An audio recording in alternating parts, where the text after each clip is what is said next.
Hello, everybody. Welcome back to our second ever episode of Tavernside Chat. This time with better lighting on my side. I am your Tavernkeeper Will, and here we are joined with us too with our lovely dungeon master, usually, but now the guest for this episode, Jake. Hey, how's it going? Glad to be here. Glad to not be on your So, side of it. yeah, guess what? I'm the one in charge now. So today we're going to be doing a our quick record. We're going to be doing a little talking about the idea of world building in D&D, one of the major tent poles that goes into any campaign ever. So we have a number of questions that were submitted by the fans in the Discord. And so we are going to be, and so we have a couple of questions here. And then we have a couple of questions just talking about world building in general. How are you doing today, Jake? I'm doing okay. Yourself, sir? I'm doing quite well, other than being very sick. Yesterday, I'm still sick from the recordings that we did yesterday, but that we're doing fine.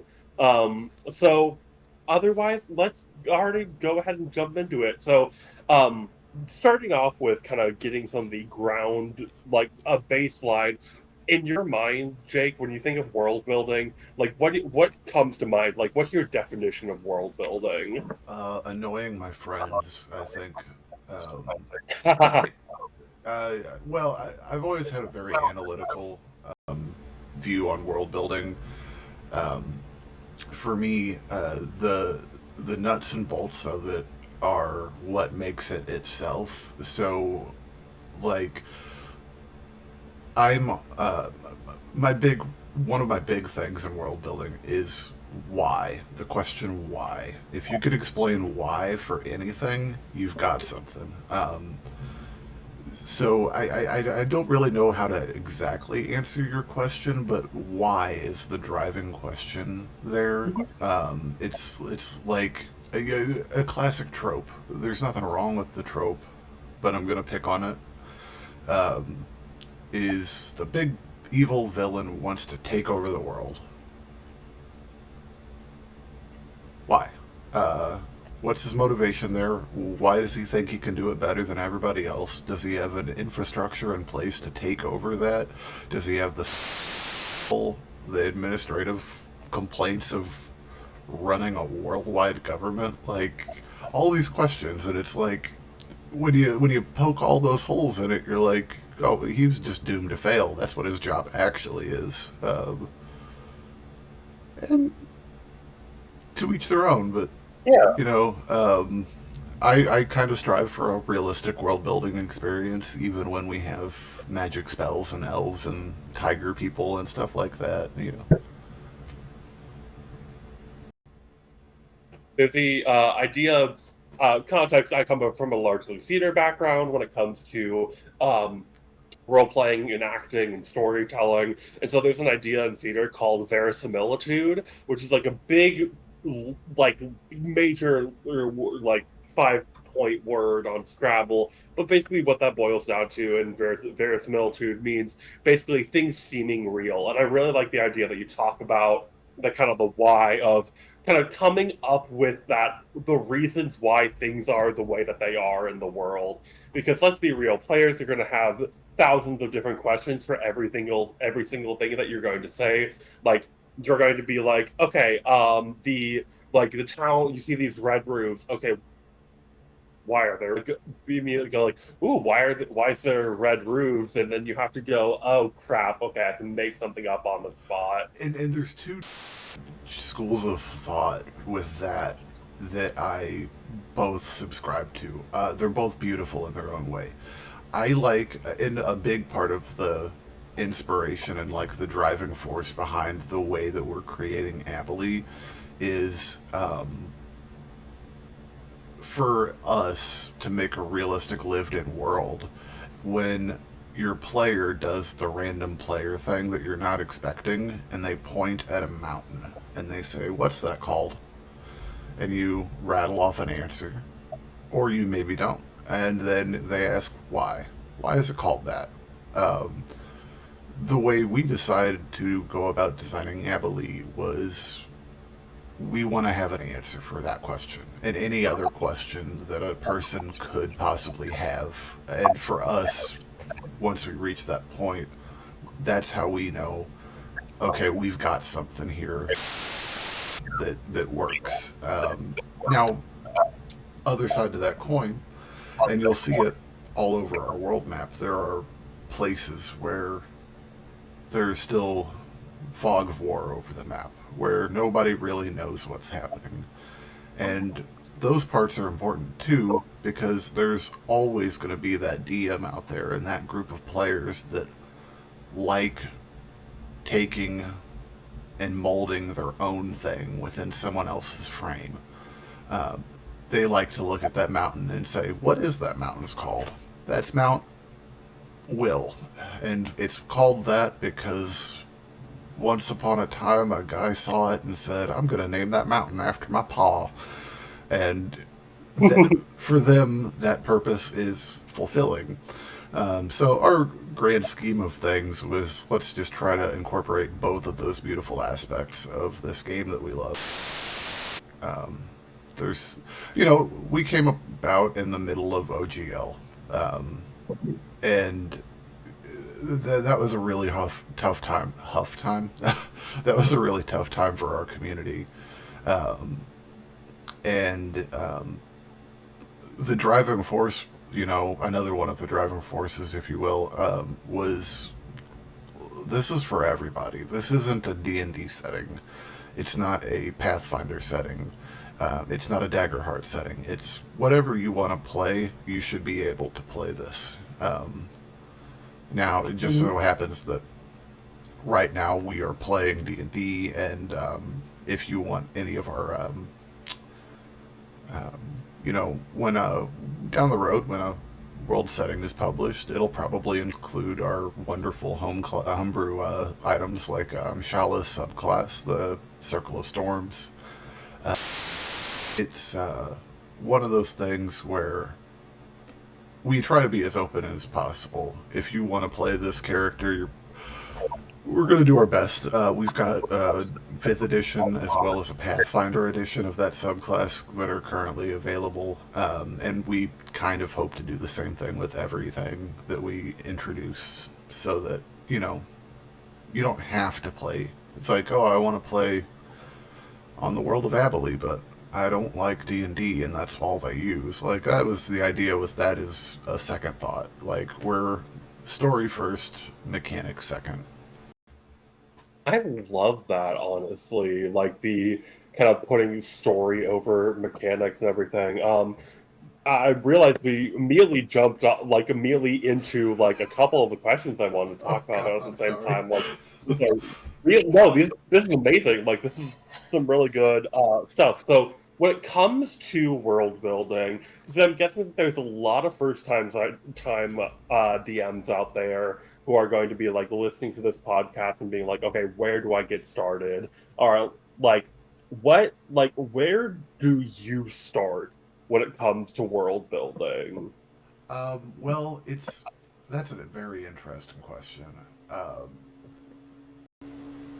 I like to start with a map. And I like to do something with that map through its creation. I like to. There's 100 different ways you can go about doing this, but it's such a simple thing. But too many people come into world building with a lot of ideas, and I'm not saying that that's bad. But what I would, the message there is, I don't know. I feel like creativity is a flowing process, and I feel like a lot of people are standing water, and like they come in with all these fixed, rigid ideas. They probably have an entire story in mind that they're trying to create a world to fit underneath of, and again, none of preaching the right way to do anything. I'm preaching my way. But it's this little I love putting constraints around myself that I have no power over. In the first place, I like to start with a world is with the map. So my biggest piece of like advice to it's in the map making stage of their world. Either give it to somebody else or let someone else have direct creative input and let things about your map and let them have an effect on it. That way, important part of world building for me is adapting to the world, making things make sense. Like, I mean, famously, that's how we got the Shadows of Valoria miniseries too. If 100%. you have watched the last episode, which you should. Yeah, 100%. Polar ice caps. I could think it would be an amazing setting for a city in a fantasy world setting. I can't think of a single good reason why it would exist, though.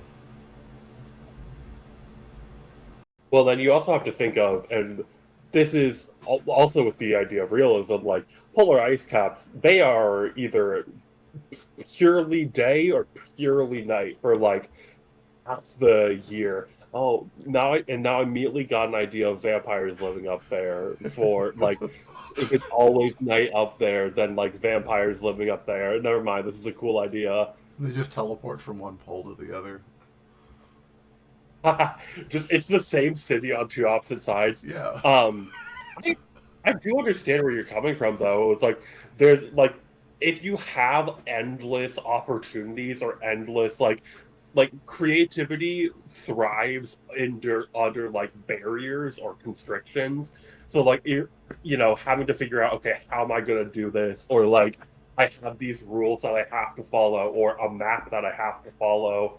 Um, my personal when I'm running a game, it's usually like I don't do a whole lot of one shots. Usually, I'm usually running long form, like 20 session campaigns for my friends, and so it's usually like a pitched genre where I'm like, because I is very fall under, and a lot of my GMing philosophies and storytelling philosophies come directly from Brennan Lee Mulligan. He's one of my major inspirations in the world of storytelling, mixed with a little bit of Matt Colville as well.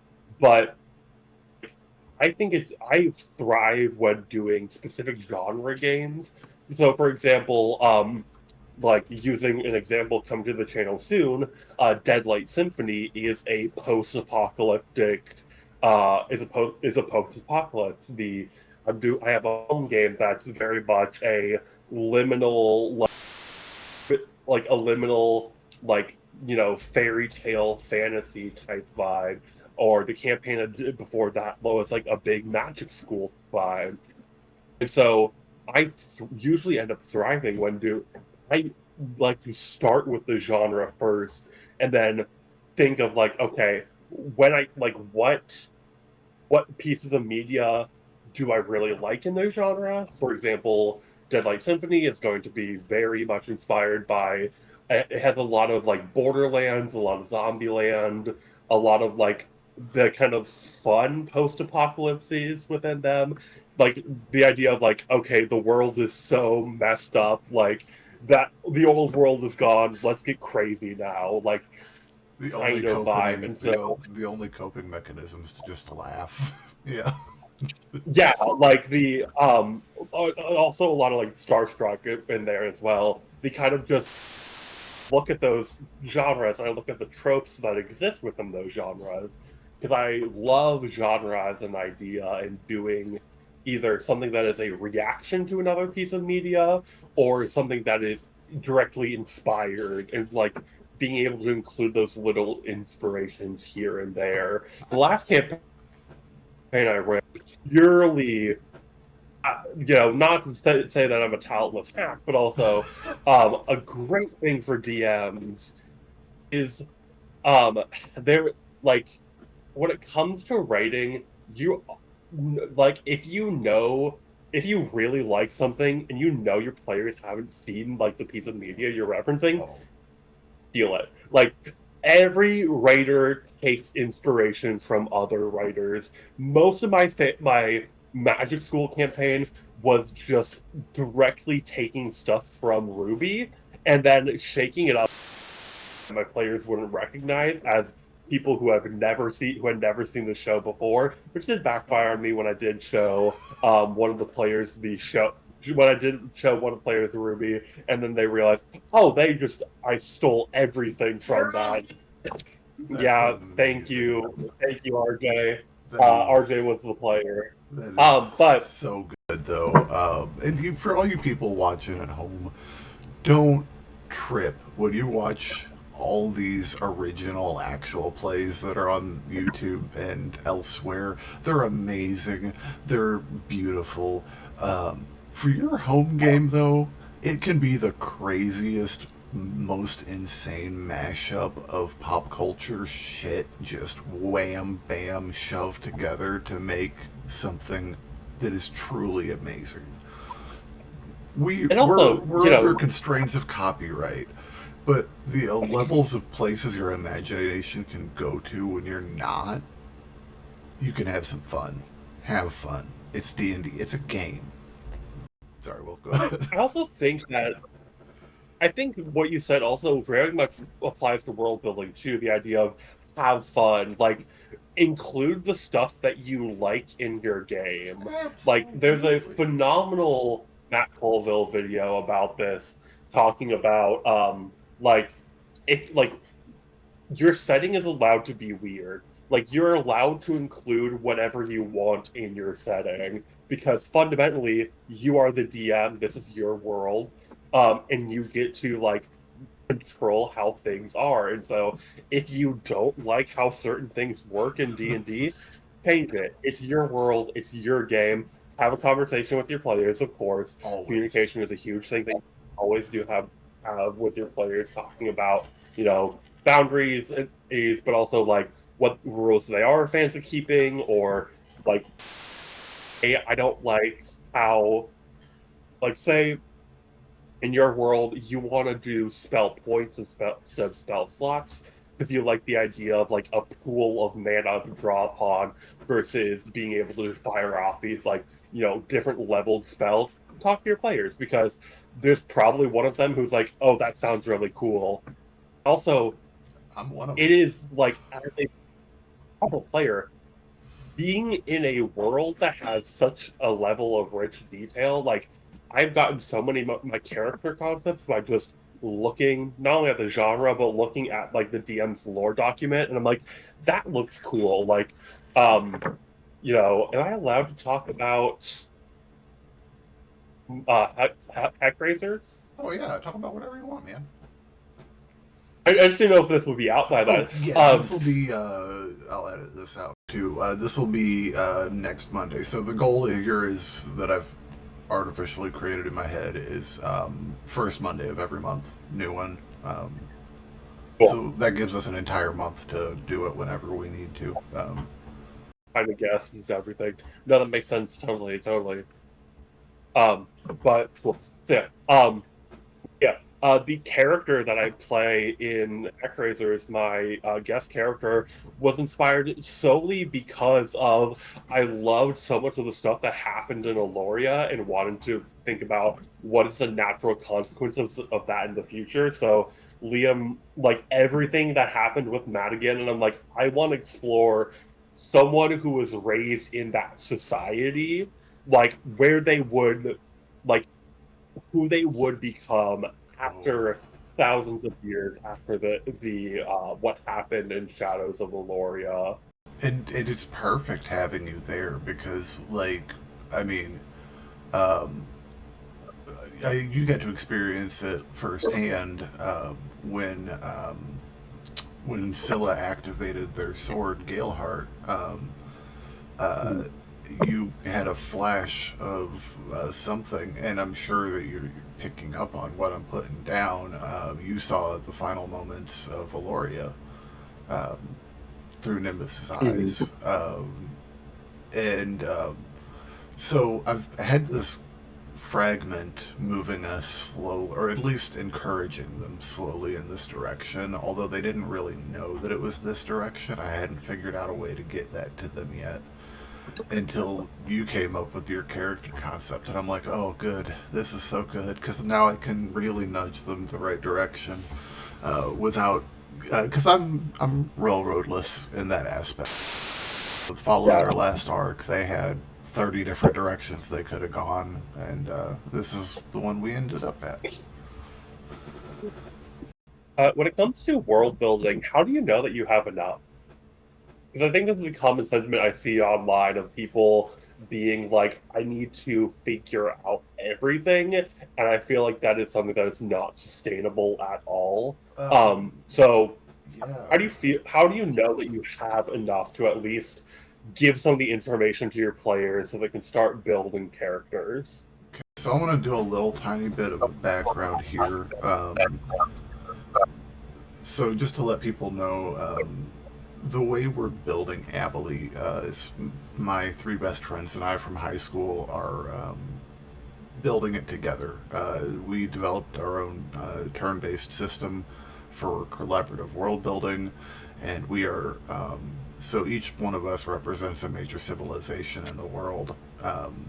This is our big thing, but not to go too far into the weeds on that. But just to give you an idea,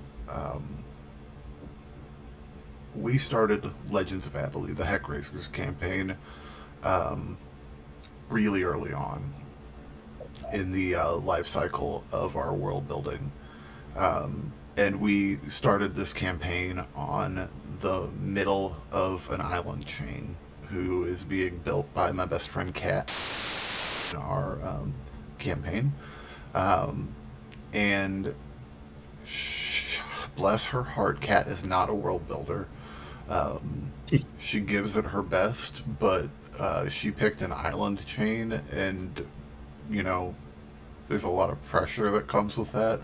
So essentially, I picked an island on her island chain because I'm like, all right, I'm going to force her to create a backstory for this island at least.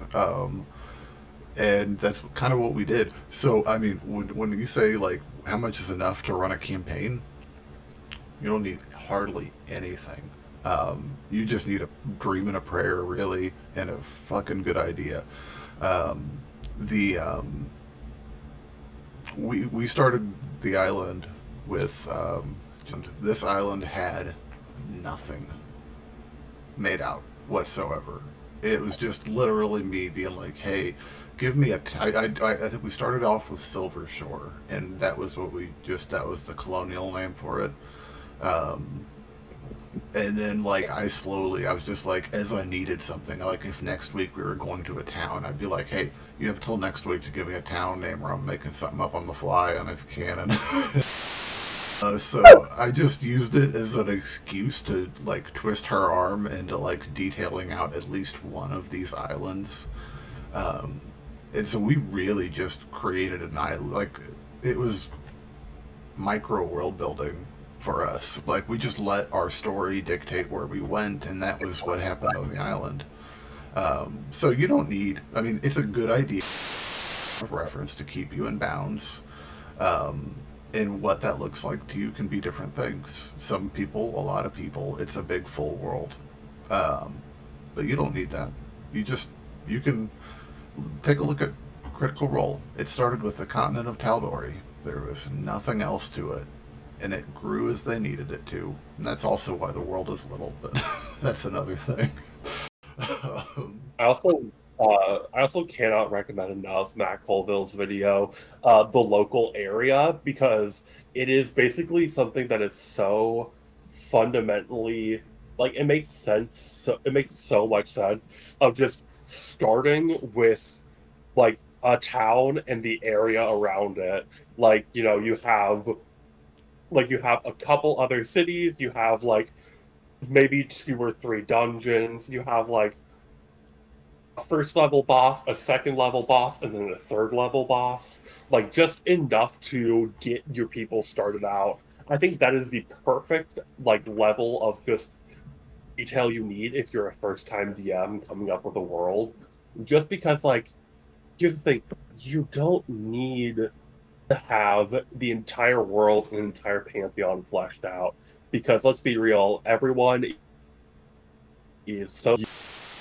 If world building is fun for you, that's amazing. However, it can be some very stressful for other people. And also, I I see this sentiment online that people who run modules, like there's like a weird holier than thou sentiment that I see online about people who make their own campaign settings and write their own campaigns over people who write modules. And let's be clear, the modules that Wizards of the Coast puts out are cheeks most of the time, simply because they're a corporate product. However,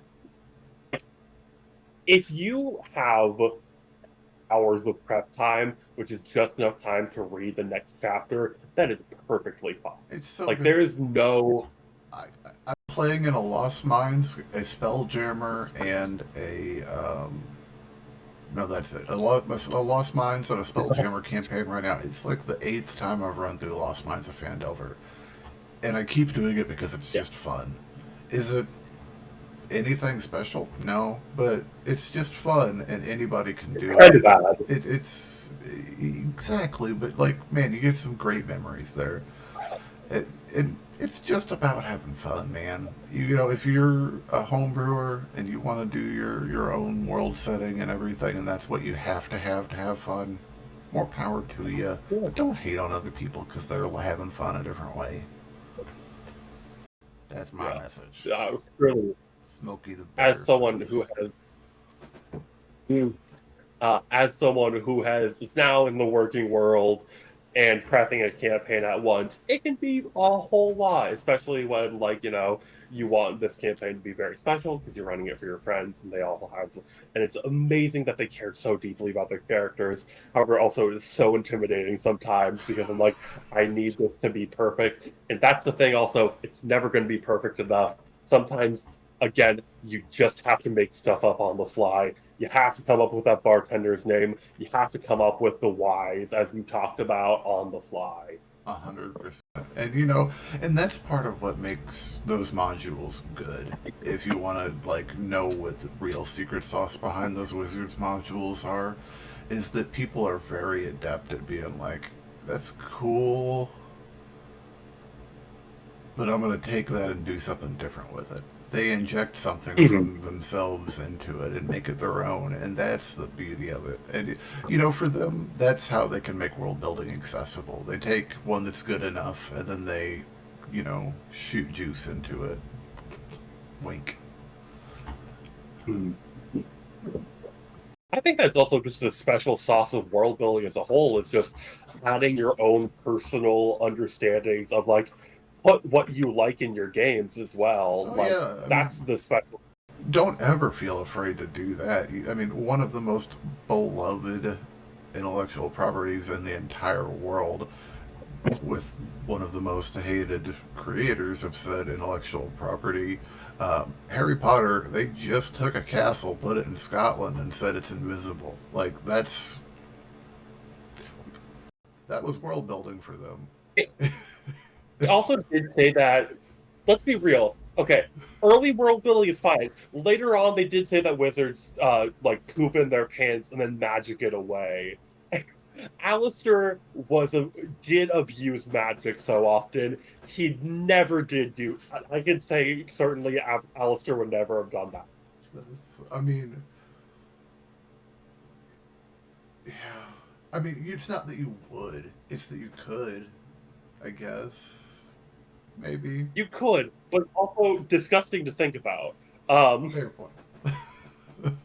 uh, but yeah, I truly think that, like, just put what you like. If you like something from a TV show, or like say you hate something in fantasy and you want to like be like, okay, I like, say that you're watching Game of Thrones and you hate like how negative the show is all the time.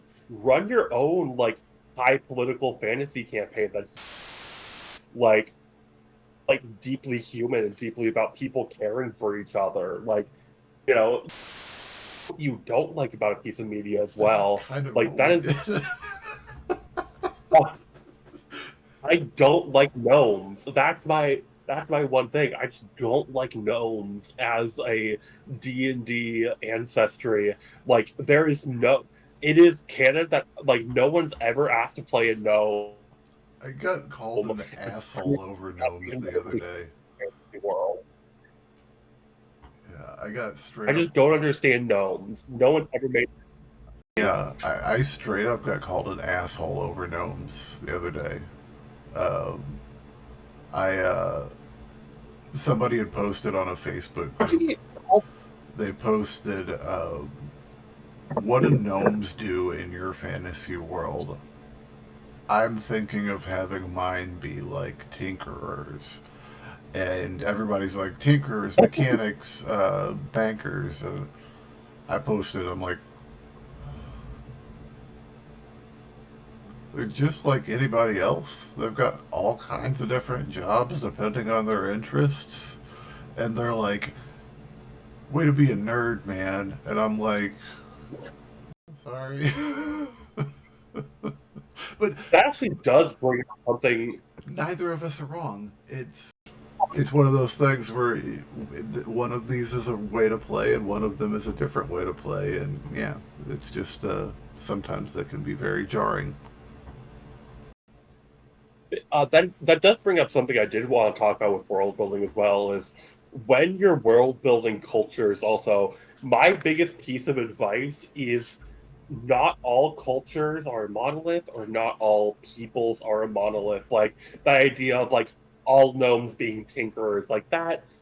Like there's a large history of racism and sexism within fantasy as a genre. Like a lot of, and so my one thing when it comes to world building, you do have to examine, like again, that idea of like why. You also do have to examine like, okay, why is this going in my fantasy setting, and does this reinforce any negative stereotypes? We've all seen the thousands of things that Wizards of the Coast has had to put out because no one on their team thought twice about including the Hadozi, or Yeah.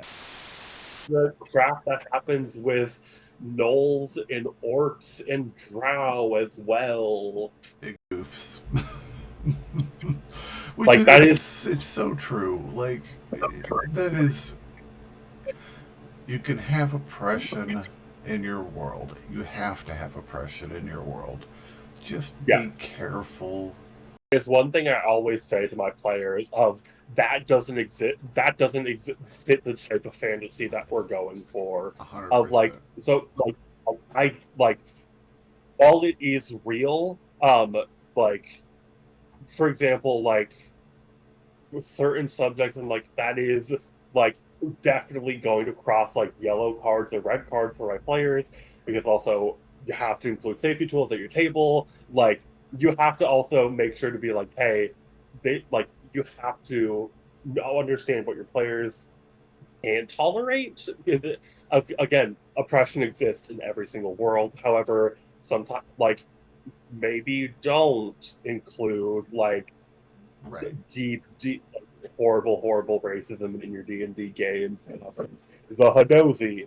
Yeah, I had a character that I played briefly in a urban 1980s superhero campaign. Really cool game. And my character initially was going to be a weed dealer.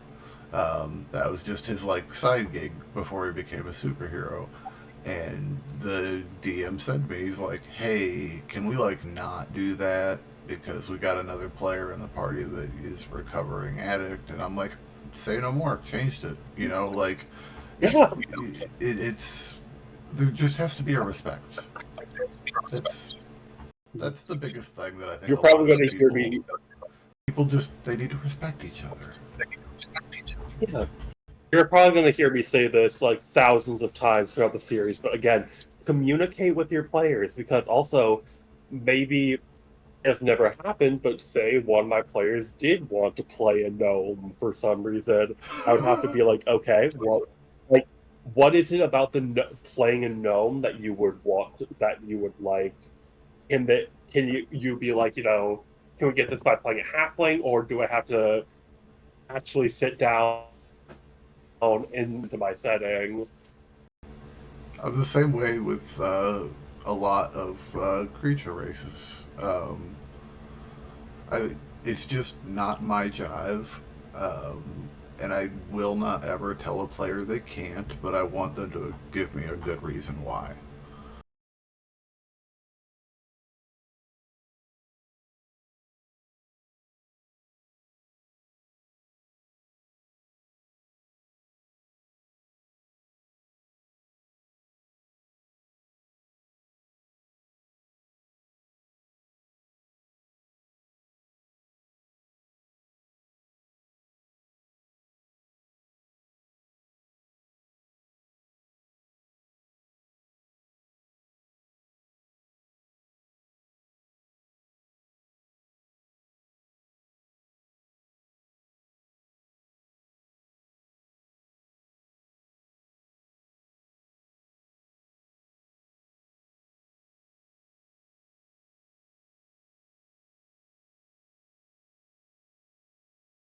We do have actually a couple of fan submitted questions. So we have a couple specifically from our Discord. We'll be. I'm still going to be finding. I'll be finding a better way of getting the information out, and also getting these out sooner for people to submit questions and everything. But today I just sent out a thing saying, "Hey, what questions do you have in regards to world building?" So I do want to start off with a question. Actually, crossing dimensions. We do have a question from George the Familiar. Okay, this is gonna be Um, good. Four questions to be specific. Why have you not fed me more wood? Where can I go get more? Where can I go to get more wood? Will you bring me this new wood to me? And why is there not more Shelkin related content? I will refuse to answer any of the questions except for the last because I'm God and I feel like God doesn't speak to a turtle. Um, and the last question I will answer is because just you wait. Just you wait. He's going to be the big bad evil guy of the whole campaign.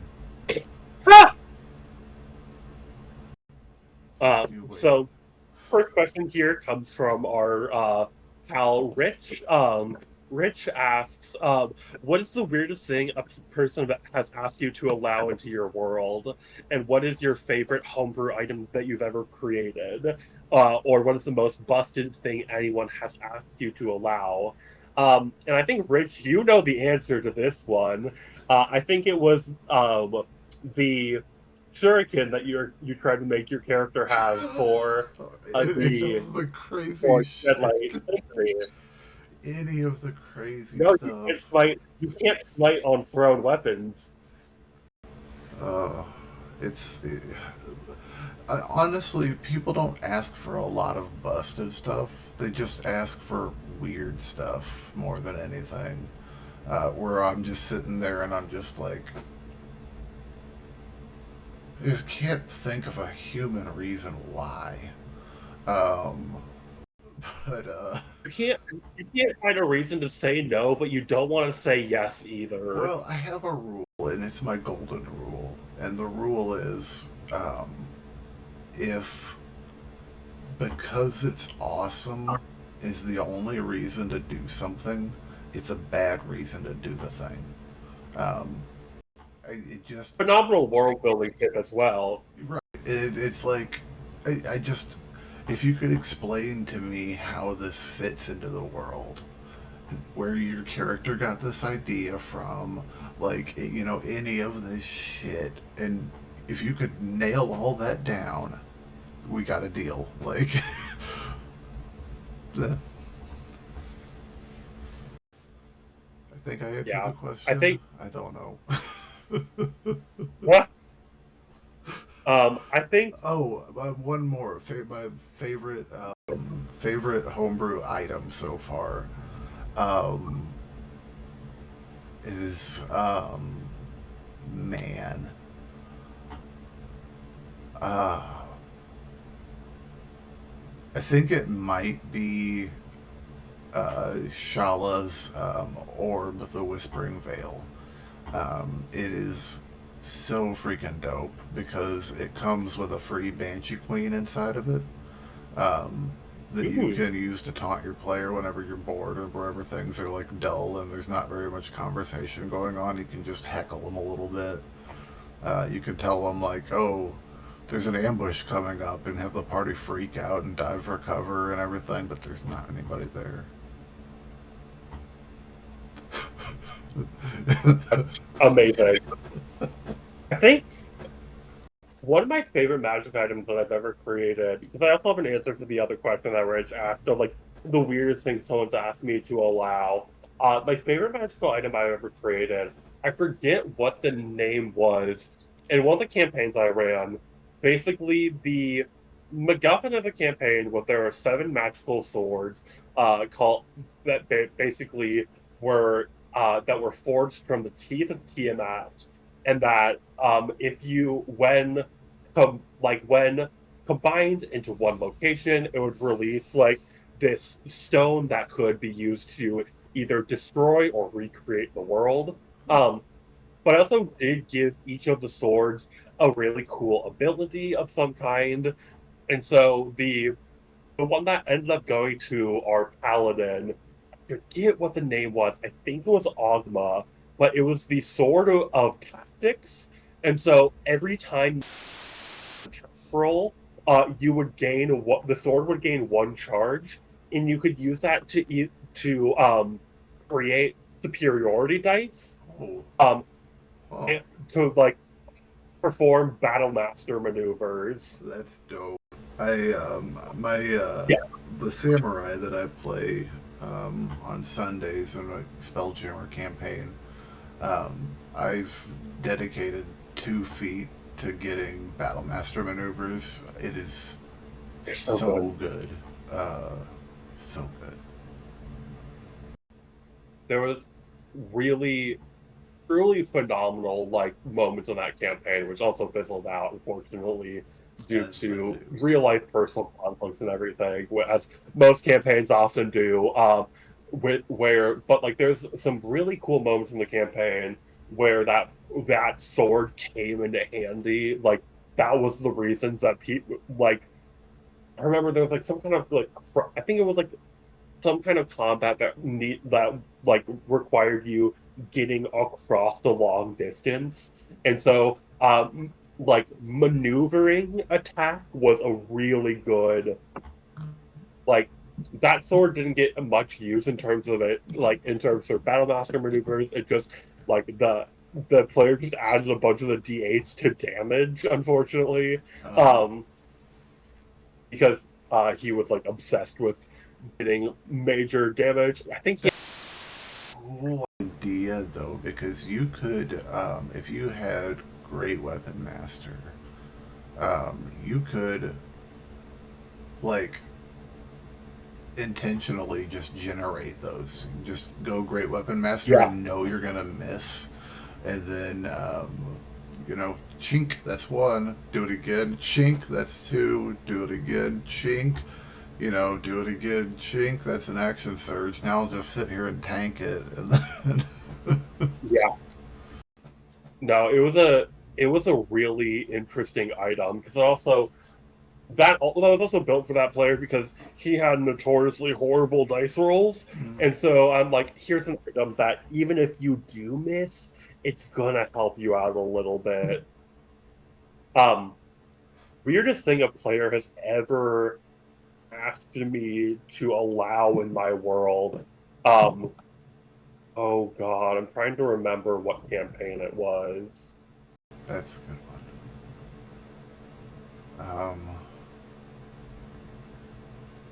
I had a player that I'm asked trying me to if they could remember. have an antimatter rifle in a high magic sci-fi fantasy setting, and I'm like, yeah, no, nope. Ah, Um,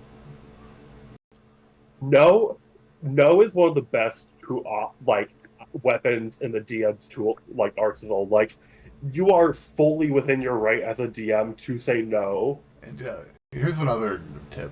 It's my favorite tip because I have to say no a lot. Um, Say no and explain why. Be cool with them, you know, be like, here's why. Like, it would be unfair to the other players or because of this or, you know, blah, blah, blah, blah, blah. Explain to them why, and that way they can understand, and that way you're teaching someone, and that's a good thing. Well, and also this is a something that like comes from theater education background of like both directing but also teaching is redirecting that energy and figuring out, okay, why is that the choice that you are making? Yeah. Like, okay, you want to be able to hypothetically have a like shuriken that you can smite with that does 4d6 damage on a hit. To any hypothetical person who might be in the audience watching this, who also might have hypothetically asked this question, like, okay, like having to put your foot down and be like, hey, no, this is not like that's not fair to the other players. Would 4d4 work instead? Because mathematically, I'm thinking that's basically as much as a great sword anyway, and like, and or just figure out like, okay, what is it about this build that you like so much, or like what that you're making, or why is this the thing that you're going after? How can we channel this into a more productive or healthy manner that will achieve both the goals of like me not feeling like I'm losing control of the table, but you also feeling like you get what you got what you wanted as well. Yeah. And the big thing, too, that I have to keep, like, I keep in mind a lot as a DM when I'm making monsters and stuff like that.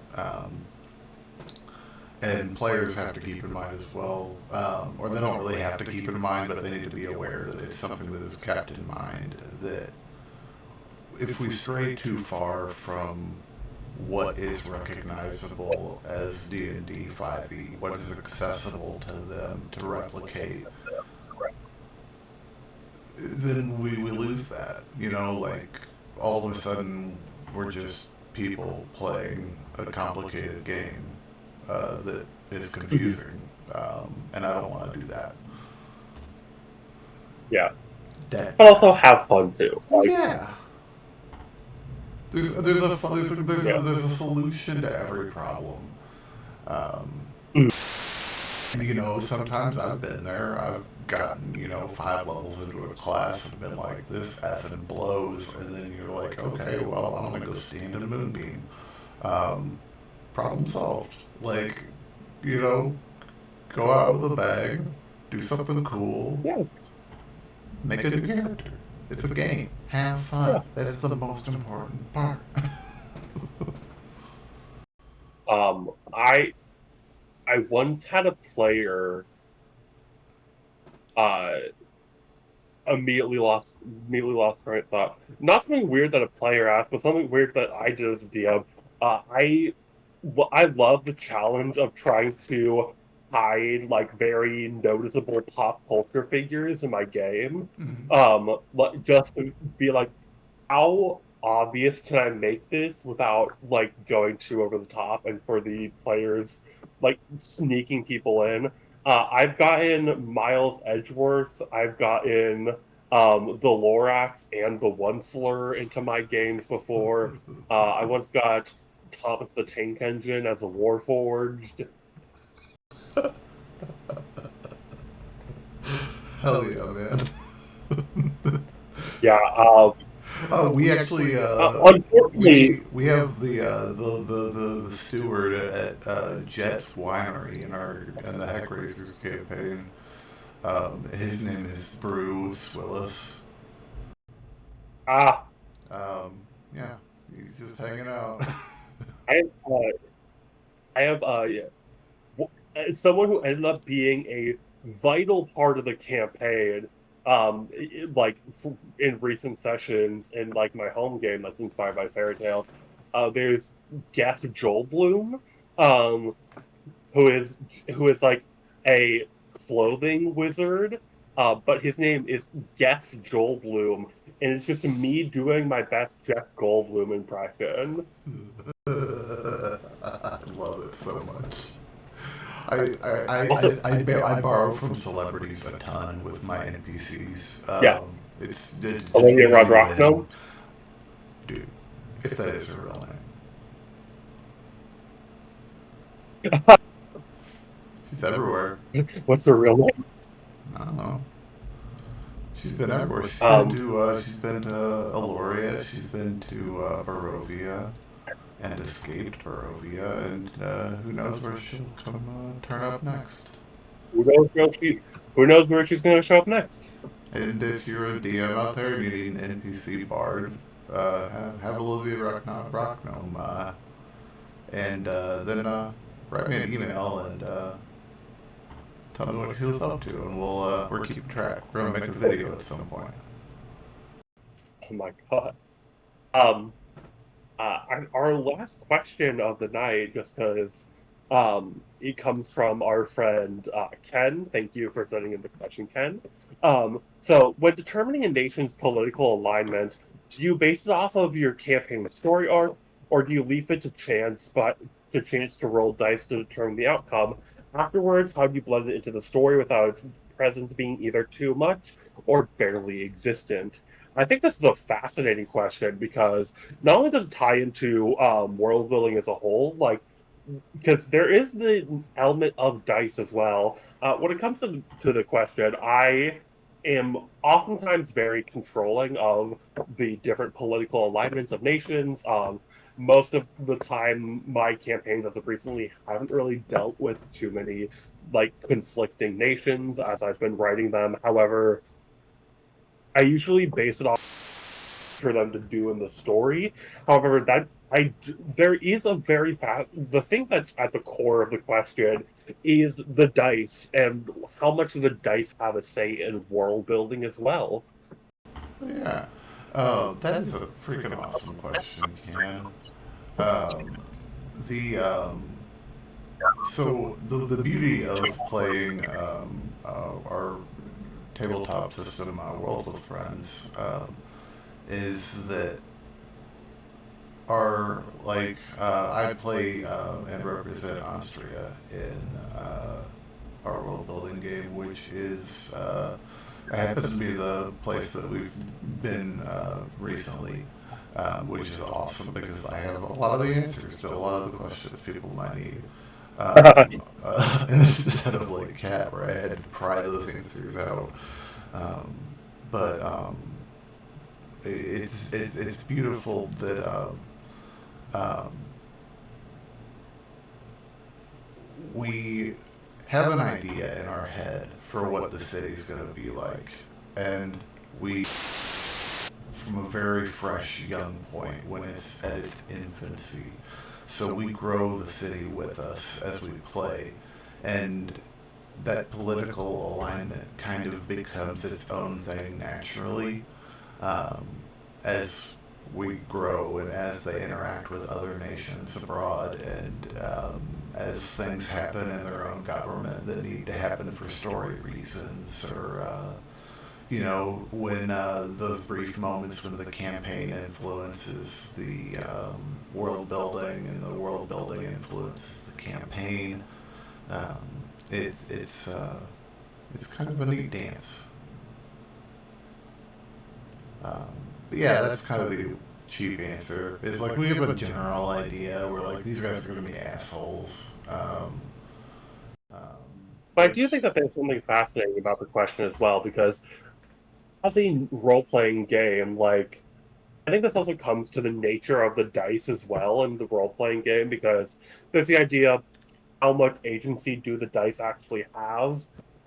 And I think, like, I do think that I personally love the camp that of not fudging dice rolls because, there's the idea of like as soon as you start, where do you stop? Basically, right. like fudging, like complete fairness. Like when it comes to combat, I am the arbiter, and there's been amazing moments where I'm like, hey, dice are gonna fall where they may. Like, and my favorite moment of all time was there's a very climactic combat session that we had in which a character was down by the end of it and they had already failed two death saves and the entire party went Wyatt, and I'm like, and they're like, ability, I have this ability. I'm like, okay, they have like they just need to get a 3 or under to not fail. And I rolled it, and I rolled a 2 for that NPC, and like